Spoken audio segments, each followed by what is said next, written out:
Good morning, Cinnamon Bun.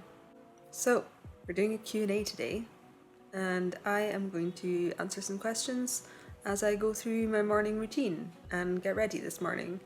It's early and I don't have my brain quite inside my head yet, so I'm going to start with an easy question. This one is from Chris, and he asks, what's the best coffee you've ever had? Fun.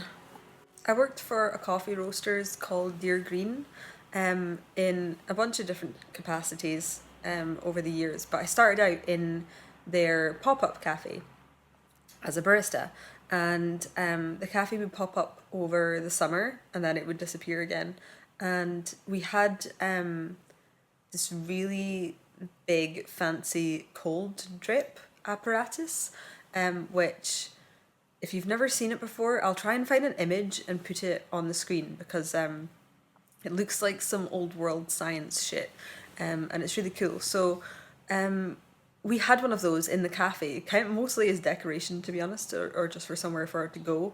We didn't use it very often, but me and the other barista, Amanda, decided to make some cold drip one day because we hadn't done it before, or at least I hadn't done it before. Maybe Amanda had, not sure. But the idea is that you put the coffee in the central chamber, and then you put cold water in the glass bowl above, and it drips out one drop of water a second, and over the course of a few hours it slowly filters all the way through and you have your finished coffee. So it's like cold brew coffee, but brewed in this specific way. And so it took us like 6 hours to make, and then we tried it and it was literally the best coffee I've ever had. You should have heard us, like, when customers were coming in and asking, asking for recommendations and stuff, and we were like, try this, it's amazing. But yeah, because it is brewed cold and so slowly, basically you get all of the good, I was trying to say great and good at the same time there. You get all of the nice chocolatey flavours from the coffee, and basically none of the bitterness because there's no heat going on.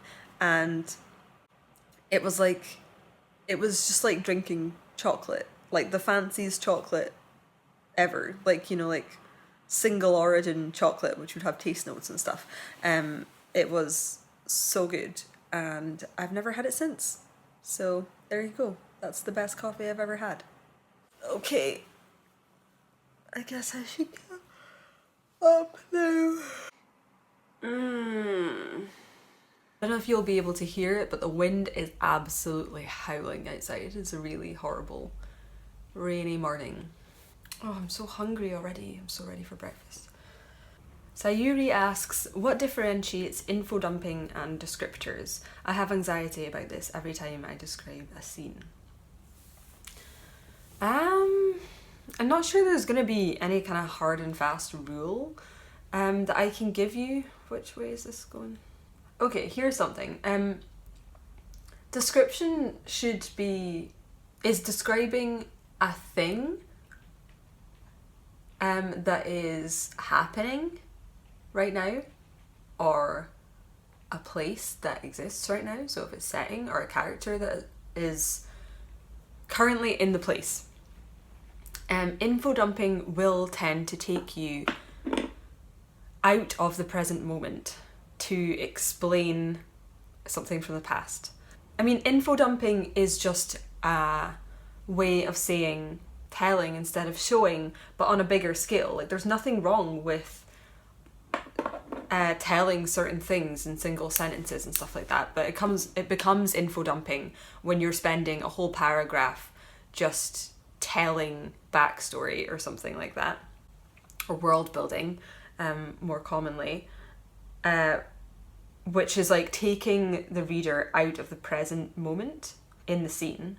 Obviously, I have no way of knowing if that's what you're actually doing, or if you're just worried about it.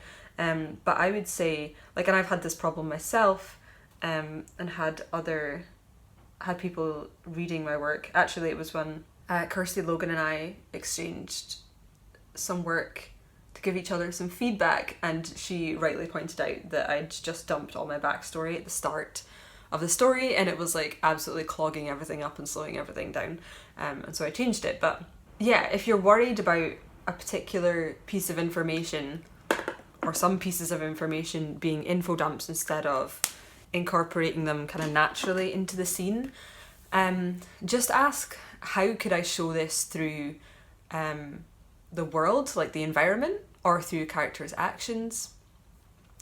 And obviously their actions also include dialogue. Like, how could I incorporate this information into the story instead of just me as the narrator directly telling the reader? I hope that's helpful. Benevolence Pizzacorum asks, hamsters versus dinosaurs. I guess it just depends what metric we're comparing them by. Cute pet? Obviously dinosaurs. A sticker that I want in my bullet journal? Probably a hamster. Oh, you fucked it. Simon Barber asks, has writing made you happy? Fucking hell, Simon.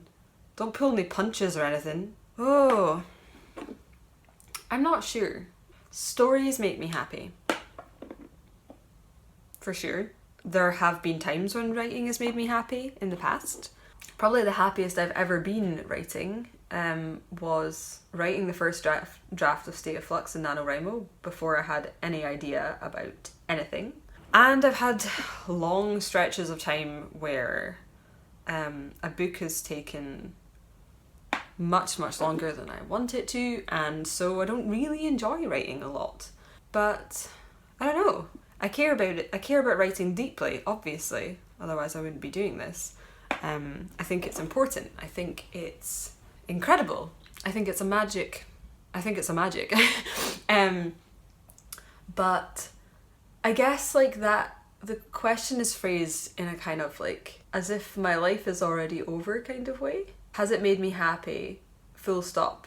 Like, are you happy now? Is that it? And that's the end of it kind of thing. And obviously, just like anyone else, my happiness fluctuates depending on what's going on in my life. I have good times, I have bad times. I have times where I don't want to write anything at all. I have times where I think I'm a genius and my writing is awesome. But yeah, I guess I don't know how to answer that question in the past tense. Has writing made you happy? Not does writing make you happy? Because the truth is that it doesn't all of the time, or a lot of the time even, but I still care about doing it a lot. I think that's about as coherent as I'm going to get on that. Oh my god, I want to finish my makeup because I am so hungry. Cheeky Scares You asks, how's your book going? Don't ask, hun. Don't ask me. To be honest, it has not been going. Just because of changes in my work life, I suppose. How do I even explain this? I don't know. For those of you, I guess, who might not know, the way my life works at the moment is that I am full-time self-employed since August last year, and I make my living and I support myself and I pay my bills through my business. So I make my living through Patreon and through selling products and services for writers in my shop, which is called a novel craft library, at my website, rachelstephen.com. I'm going to be changing the name and changing some things around and stuff. Yeah, so I sell a couple of digital products, and I also sell coaching, like one-to-one coaching with me where I help you with your story. And that's my job.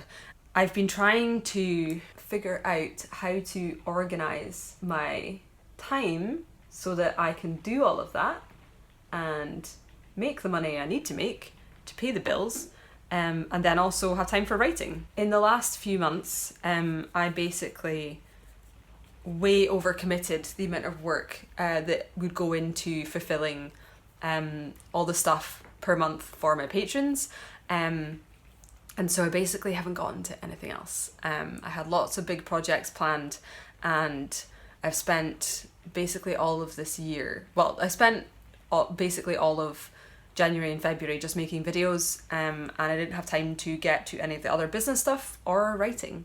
I mean, I'm always doing plot embryos because I help people with them in coaching, and then I'm doing them in videos, but when it comes to actually like finishing my revision of North of the End, I haven't got to it in a little while. So like I said, I'm in the process of changing things around. Suffice to say, hopefully I will have some more time free to do that in the future. But the truth is, I've had to kind of put my book on the back burner because I gotta live. Sabra Millsap asks, how do you write when you feel drained or tired? I probably don't very often, to be honest. Like I said, I've not been getting to my book in the last few months. I'm working on changing that. But what I discovered, I guess, during my period of funded writing, I got funded by Creative Scotland to work on North of the End for, I think it was meant to be originally for 6 months, but I stretched the money much further than that, so it was over 6 months. I think I realised that I've only got like a finite amount of writing brain power in a day, because depending on what you're doing, obviously, in writing, it can be very different, but I was doing this really intense revision and I was like tapping out after like 3 or 4 hours max of like, you know, concentrated work on writing. And because that was meant to be my priority, I wouldn't let myself switch to other tasks. I would be like, no, I need to do this, I need to write, I need to get further. And I just like wasted time that way, like trying to push myself to do more writing when my brain wasn't really capable of it anymore. And I really wish that I had changed my schedule. So what I'm planning on doing when I get back to writing is I already organise all my work so that I'm doing the most difficult stuff in the morning, and then I leave the afternoon for the stuff that's a bit easier or that I'm more excited about and is less like decision making and intense brain work, like less problem solving and stuff like that. It's more like light admin and replying to things and that sort of stuff. Writing for me counts as the difficult work because it's hard brain work, it's intensive. So I'm going to incorporate that into my morning and then spend the rest of the day doing all my other stuff. Obviously, we want to be making progress on our writing goals and not procrastinating or making excuses or slacking off. But I think feeling drained and really tired is not really an excuse. It's part of life. I think if possible, in an ideal world, none of us are forcing ourselves to write when we are drained or super tired. But obviously it depends on how your life is put together, if that's an option for you. If you literally every time that you have time for writing, you are drained or tired, then I think things need to reshuffle in your life a little bit, and you might need to change some priorities around, because it sounds like you don't have enough energy left over for the stuff that is really important to you, if writing is really important to you. And I know that's much easier said than done, obviously. You know, some of us have big commitments like full-time jobs and children, family who depend on us and stuff, but there's no one else who can give you back your time and energy except you. Dordona asks, hey, love your videos. I seriously don't understand step 6 of the journey, the take. Why must there always be a price paid? In a lot of shows, the price they pay is inconsequential, with Revival of the Dead, or it was actually a trick the whole time. There's almost 2 different questions here. I mean, I guess my answer is going to be, it's going to sound pretty simple and reductive, but the question is kind of like, why is the plot embryo like this? And like, I didn't create that structure, I just use that structure. That structure exists in real life and we respond to it, so asking how or why that particular element exists is like almost like an existential question. But if it's a heroic plot embryo, then if the character gets everything that they wanted and they get their happy ending and they never had to pay any kind of cost for it, then it doesn't feel earned and it doesn't feel as satisfying. So that's the simple answer. If you're referencing things where you feel like they don't pay a price, you say that's inconsequential, then I would probably say that those aren't doing it right, or they're not, you know, like a lot of, if not most, writing in the world goes on without reference to the plot embryo, even if because of other structures or just because of having kind of internalized the structure subconsciously, they do match up with certain aspects of it. But like, if you have people writing stories and not necessarily using the plot embryo and fully understanding it, then you're going to get stories that don't fit it very well, or at all. And so I don't know what examples you're referring to, but yeah, it might be the case that the stuff that you are watching or reading or the stories that you are consuming aren't doing plot point 6 right, in that they are they're breaking their own rules in that way. Makeup is done, other than lipstick, so it's time to continue. And the next thing that I do is exercise. Kind of yoga, kind of not. Okay, I am gonna do my yoga and I will see you after. Okay, yoga is done, breakfast has been had, it's time to get changed. The girl weareth clothes, and the girl also can't be asked doing anything with her hair. Well, here we are. We'll see if I am getting the gist of this question correctly. It says, Angelique Stefanelli asks, when writing in third person limited, how fixed must your psychic distance be, or can it be like a sliding scale throughout your manuscripts, depending primarily on the scene, moment, or action? I think as long as you've got like a system, it's okay. I wouldn't necessarily have it zoom in really close for some moments and then zoom back out kind of at random, because I think the reader can start to get frustrated or a little bit confused with that. It says, also with third person limited perspective, can you have the MC as the narrator looking back on their life in a dual or multi point of view story when the narrator / MC wouldn't have been present in all the scenes with the other POV characters? I think I want to say that you can, like even if it is third person, if it's from the character's point of view, then you can have them looking back on their life. But I don't understand how that ties in with the other point of views and things. I'm sorry, I just don't quite understand the question. A bunch of you asked kind of like related questions on similar topics, so I'm going to try and bunch them together. So the first one is kind of about like when you should be writing a heroic plot embryo and when you should be writing a tragic plot embryo. So the questions came from Nolan Kelly asked, if I have an antagonist that needs to become a protagonist in a later book, should I write them using a heroic embryo that's stretched to that book, or use a tragic embryo first? Thanks, Rachel. Story is Queen asked, when writing a main character that's going to die, do you do a heroic plot embryo or a tragic plot embryo to map out their story? Amanda asked, for a romance subplot that ends badly in book 1, then resolves and ends happily in book 2, would you use one overarching hero embryo or a tragic embryo for book 1 and a heroic one for book 2? And lastly, Amanda Jansen asks, so I've just realised I'll probably have to kill one of my supporting characters, the best friend of my protagonist. Does that mean that I should use a tragic plot embryo for her instead of the heroic? Can you still use the heroic plot embryo even though the character dies? So, this question really gets down to, what does the ending mean for your character? Like, you can have a tragic plot embryo where the main character kind of gets everything they thought they originally wanted, but it's not a happy ending, because, you know, they've done a bunch of terrible stuff to get there, they've sacrificed everything that was important to them, and when they get to where they were wanting to go, they realise that it's all kind of empty.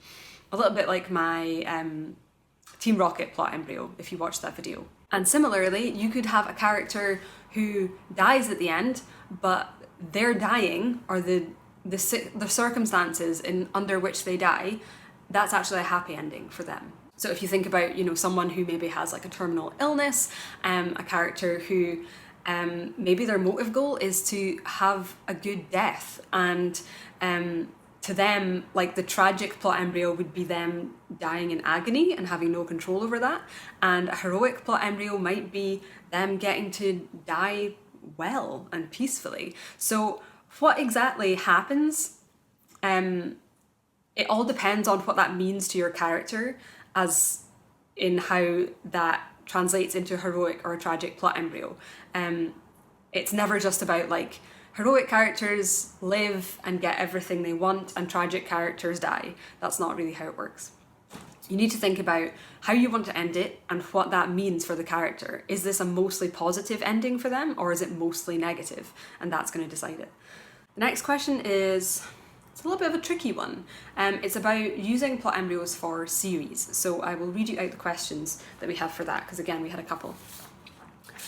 So, West Girl asks, how do you write plot embryos throughout a series? Tiffany Foxworth had a slightly longer kind of multi-part question, but the relevant part is, cutting a book in two, do you have any advice for cutting a book in two without weakening both story structures? I might be butchering your name, I really apologise, but Padmaja Kamat asks, how would you plot a series and decide what would happen in each book? Yeah, okay. So this was kind of difficult to answer for me, or it was like tripping me up a little bit, because to be honest, I've never actually plotted a series with the plot embryos. I've never written a series. Both of my books so far have been standalones. I would maybe like to get into series in future, maybe not in novels, but maybe like writing for TV or something like that. But at the moment, I've not written a series. And I have helped some clients with their series in terms of like looking at the overall plot embryo for the entire series and then breaking that up into individual ones for the individual parts. Although that's not always necessary. Sometimes you do just have one giant plot embryo for a series, and sometimes you have both. Sometimes they're just episodic. I did kind of answer this question a little bit in my other plot embryo Q&A, so do check that out if you're interested. But to be honest, the main thing when it came to answering this question is that I honestly think there are enough plates that you need to keep spinning and plots that you need to kind of like juggle in a standalone work without going into a series for one of your first projects. I think that it's a really good idea to build up your experience and knowledge and practice writing, creating stories, whether that's with the plot embryo or not, with standalones before moving on to series, because everything just gets harder when you make it a series. Story structure becomes more complicated, and it's longer before you get to the end of it because it's just a bigger project. And so I'm definitely not saying never have a series as one of your first projects. But I do see a lot of people who turn their stories into series because they're kind of like delaying creating a finite ending. Like they're maybe a bit afraid of doing the ending, or they don't know how to end it, and so they kind of delay that by just making the story longer instead of kind of solving that problem. And the problem with that, of course, is that an ending is still going to be hard when you get there at the end of a series. In fact, it might be even harder by the time you get to the end of a series, because you now have more stuff to wrap up and more stuff to kind of like, loose ends to tie up in a satisfying way. So it can even be harder to end a series than it can be a standalone, so it doesn't really work. So I would really recommend, if you're on your first couple of projects or you've never finished a project before, to like go for a standalone if you possibly can. If you're going to do a series, then just be aware that it's going to be more complicated, it's going to be a bit more difficult, you're going to have to probably brainstorm and problem solve more, and you're going to have to kind of do things trial and error when it comes to structure, because it's just harder.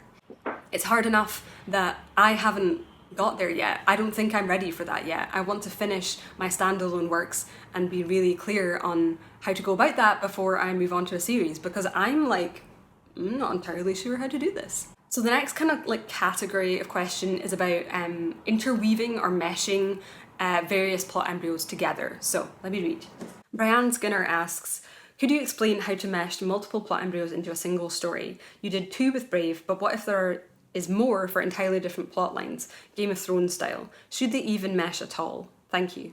Spike had a lot of different questions, but one of them was, Well, I guess it's like 3 questions kind of like stacked on top of each other. To plan the story, do you need a plot embryo per main character? How do you get those different plot embryos into one story? And is there a main plot embryo that resumes all the plot embryos? I don't know exactly what he means by resumes there, but I guess like covers. I really didn't want to answer this question, and it made me, I was a bit confused by my reaction to it, because I was like, I don't want to answer that. Like I got kind of like pissy about it, and I don't know why, or I didn't know why. And I think it's because it's a little bit complicated, because it could be 2 different questions. If you're asking, how do I take like a batch of connected plot embryos and turn that into one cohesive outline, I've got a system for that. It's my outlining video, except you just replace what I refer to as the write-ups in that video with your plot embryos, and it's the same process.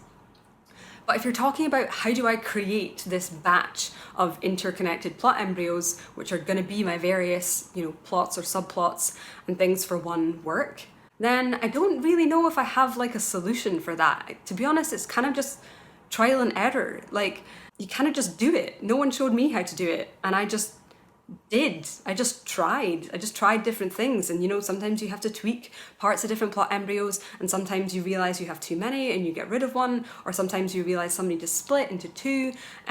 Like, you kind of can't teach it, you just have to try it. So I'm not sure which of those kind of 2 versions of the question you guys were asking, but I hope that clarifies it a little bit for you. This is a question from Kristen Schweizer, who is actually one of my seasoned Fortune Hunter patrons, which is amazing. She asks, if you could be hired as the head writer for any current TV shows, which would you choose? Which would you choose, and what would your first major plot choice or change be? I'm going to answer this question in a kind of roundabout way. I'm not actually going to say what current TV show I would write. I'm going to tell you a story from my childhood. A lot of people when they're kids and they have ideas of what they want to do for jobs, you've got like astronaut, ballerina, clown, like big crazy dreams that kids have. And my dream when I was little, at least for a particular period of my life, not forever, was that I wanted to be a writer on the TV show Stargate Atlantis. Yeah, I knew how to dream big. I've always loved sci-fi. I got particularly into that show. Me and my brother both watched it kind of together and stuff. And it's just a really good show. Like, it's probably a bit cheesy and maybe a bit outdated now if you go back and watch it, but there's just like lots of good stuff. And I found it really comforting, and I watched it over and over and over again. And the characters are really fun and kind of bounce off each other in fun ways. And that's what I wanted to do. I was like, look, I know I can't be in Stargate Atlantis because it's not a real thing. It is fictional. So like, I guess I would like to write it instead. And I don't know if I'd have any big changes, to be honest. Oh, no, actually, I do have a big change. Okay, so if I was to be able to go back in time and be a writer for Stargate Atlantis as an adult who knows what the fuck she's doing, I would definitely save Elizabeth, the character of Elizabeth, from her fate.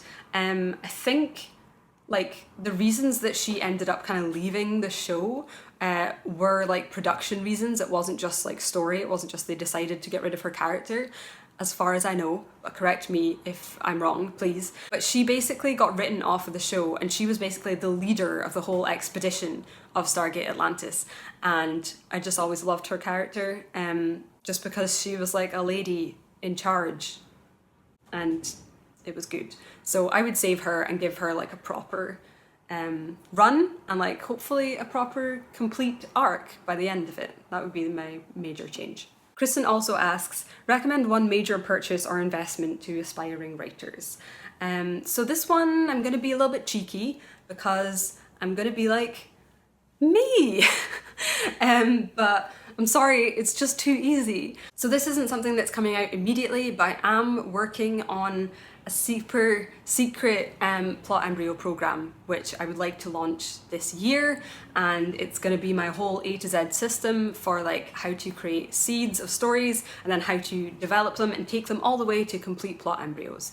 And the idea is to open it out from just novelists and have it be like, you know, it will apply to all kinds of writing for all kinds of mediums. If it's a story, you can use this system to create it. I'm really excited about that. But I can't tell you anything else because I don't have concrete plans in place for when that's going public. So I would say, yeah, maybe think about doing that this year. If you like my stuff, I hope that it will give you, you know, a really strong basis from which to build stories for the rest of our lives. That's the plan. What else do we got? Okay, let's do fun ones. So Bunny Shoes asks a couple of questions, so I will pick my favourites. Their first is, what is your favourite type of cookie, biscuit or sweet? I love cake a lot. I think I've actually gotten more obsessed with cake, or I get more cravings for cake now that I'm gluten-free, where it's that thing because you can't have it, you want it more, and because it's kind of tricky for me to find gluten-free cakes, I just want them all the time to the point where I don't really, like, I still do have chocolate and sweet things. Like I have a sweet tooth. I do like sweet things a lot. I have something sweet basically every single day, sometimes multiple times a day. But if I'm just having like chocolate, like especially over Christmas, like, you know, you get all the chocolate for Christmas and then it's like all the sweets that you consume for the rest of January. By the end of January, I'm like, give me cake. I want cake. I'm sick of all this chocolate. But yeah, okay, what's my favourite kind of cake? Oh, there is a coffee shop called Meadow Road Coffee in Glasgow, in the West End, which I worked at for a few months, more than a few months. And it's this really tiny place, and there's a guy called Billy who works there, and well, he runs it actually, he's the manager now, and he bakes all the stuff for it. He bakes all the cakes and the bread and everything, and he is a genius. He is so good. And basically all of it is gluten-free because he's a babe, and a lot of it is vegan as well, and he does these salted caramel brownies, which are just the best brownies that I've ever had in my life, and I love salted caramel, so yeah, that's my favourite cake. Shout out to Meadow Road Coffee. Oh, this is fun. What is your comfort food entertainment for when you're sick, exhausted or stressed? I like to watch Psych or cooking shows like Good Eats. Okay, I have a couple of things for this because I love thinking about and discussing what is comfort food entertainment. I used to call these chicken soup stories, but it's the same concept. So some of mine are Studio Ghibli. I fucking adore Studio Ghibli movies. In particular, my favourites are Kiki's Delivery Service.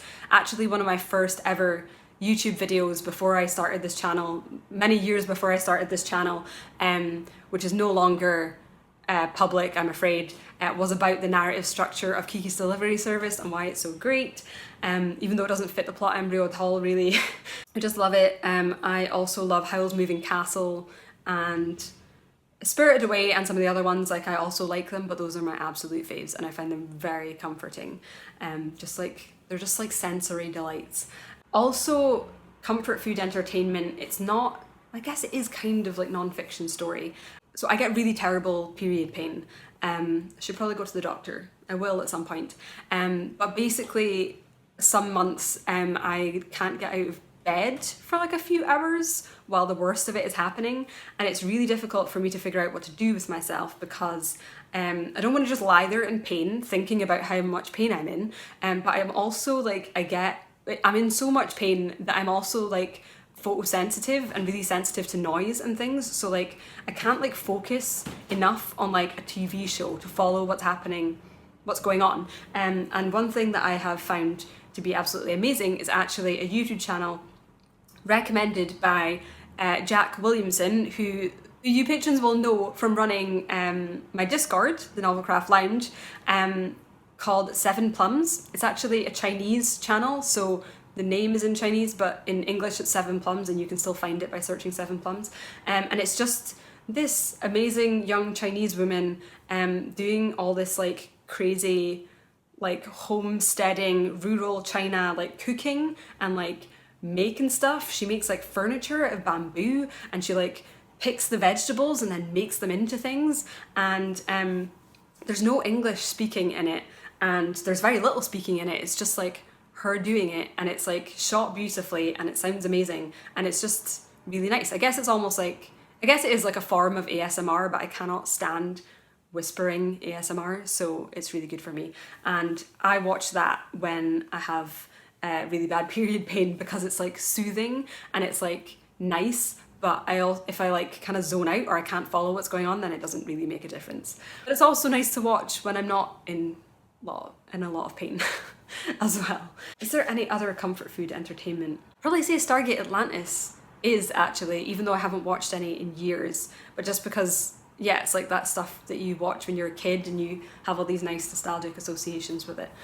Okay, Tony asks, following the revisions video, got advice for how to approach beta readers, or how to get friends to beta read a draft and not proofread it. After the first draft, do you revise first, or get the feedback from readers and editors to guide that process? So as for how to approach beta readers,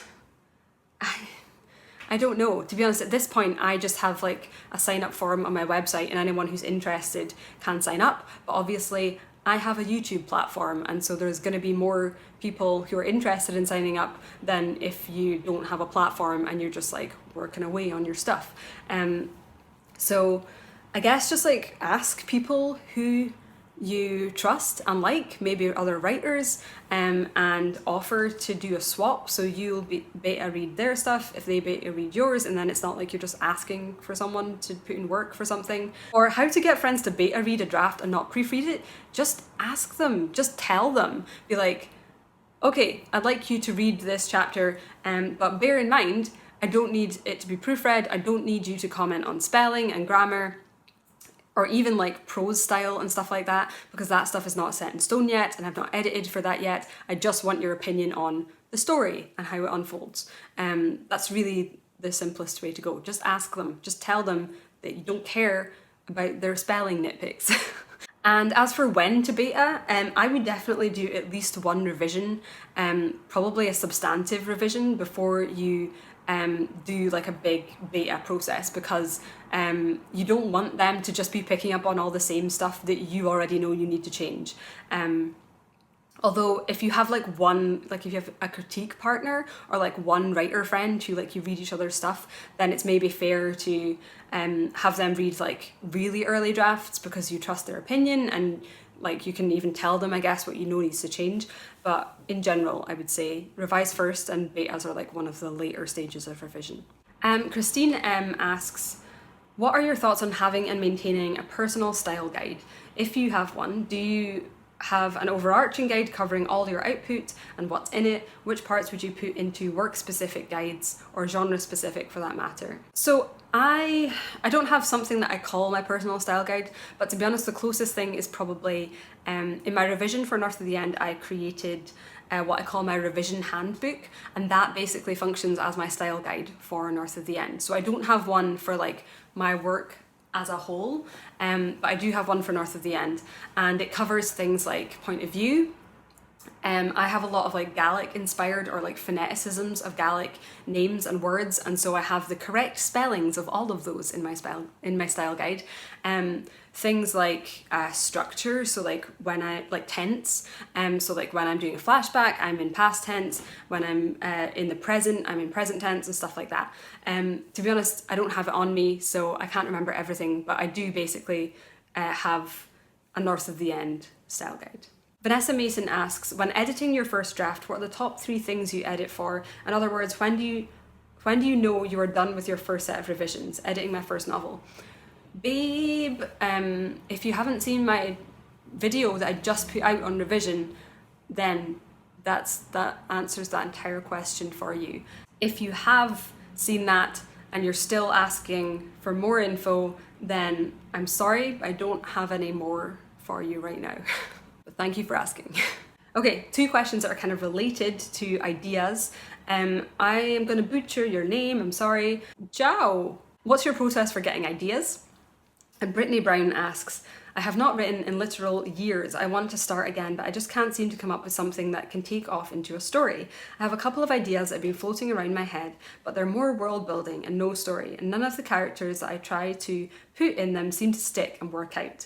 Any suggestions for both the sorting the ideas I've had for ages and for percolating new ones after having been out of the writing game for so long? Brainstorming.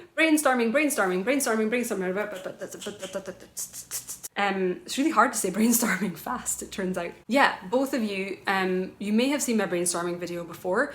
If you have, go back and watch it again and take some more things out from it.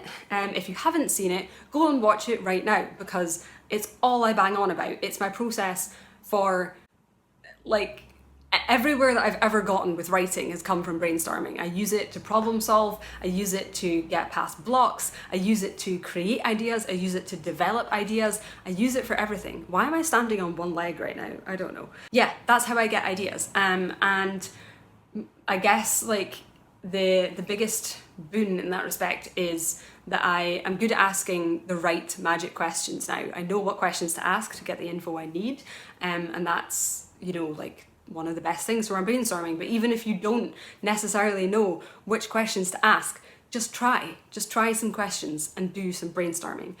And for Brittany in particular, it sounds like you're having trouble like actually developing your ideas. So do that with brainstorming. Ask questions about your ideas and different ways they could go and come up with possible answers. That is the only way that I develop ideas now. I never wait for inspiration anymore because I don't have time for that. I've got my life to live. And when I can come up with really good, exciting, fun ideas just by putting in a bit of work instead of waiting around for it, like why wouldn't I do that? So yeah, I'm sorry if I'm just like yelling at you a little bit here, but I just think it's such a powerful, underrated technique, and so many writers ignore it and they're like, why don't I have any ideas? Why can't I finish this? And it's like, girl, just put in the time. Not all of your girls, and I'm sorry. Okay, last question. Jacob asks, what are your thoughts on the antagonist as a person versus antagonist as an abstraction? What are your recommendations on writing a good conflict without a clear antagonist figure, i.e. a villain? This is a really good question, and it's something that I'm going to be covering pretty in depth in the Plot Embryo program that I told you about that I'm working on at the moment. But just to answer it in a quick way, hopefully. The thing that makes an antagonist, whether it's a person or a group of people or a force of nature or a vengeful spirit, whatever it is, and it can be anything, the thing that makes it the antagonist is having a motive goal which conflicts fundamentally with your protagonist's motive goal. So anything which can have a motive goal can be your antagonist, even if it's not a conscious one. So like a hurricane, like the movie Twister, the Twister is the antagonist. The Twister doesn't have a conscious motive, but for like story purposes, or I guess like causal, oh my god, metaphysically, its motive is to destroy shit and carry on its path and run its course. That's what it wants to do. And so it can function as an antagonist, even though it's not a person being like, I'm going to create this path of destruction. Yeah, your antagonist definitely does not have to be a person. You just need to know what they want and why they want it, or what it wants and why it wants it. Yeah, and the reason it wants it may just be like, it's a hurricane and that's what it wants to do, if it's not a person. But as I said, that's something, and questions kind of like that about protagonists and antagonists and what they can be and what they can't be, is something that I'm going to cover in detail in my Plot Embryo program, which I am putting together at the moment, and hopefully will be out, like rolling out to all of you lot some point this year. But we'll see how I get on. Yeah, okay, so that's all the questions for today. I hope you've enjoyed this Q&A. Oh, and if you are like, what is this Plot Embryo program you're talking about, Rachel? Like, how will I find out when it's going live and stuff?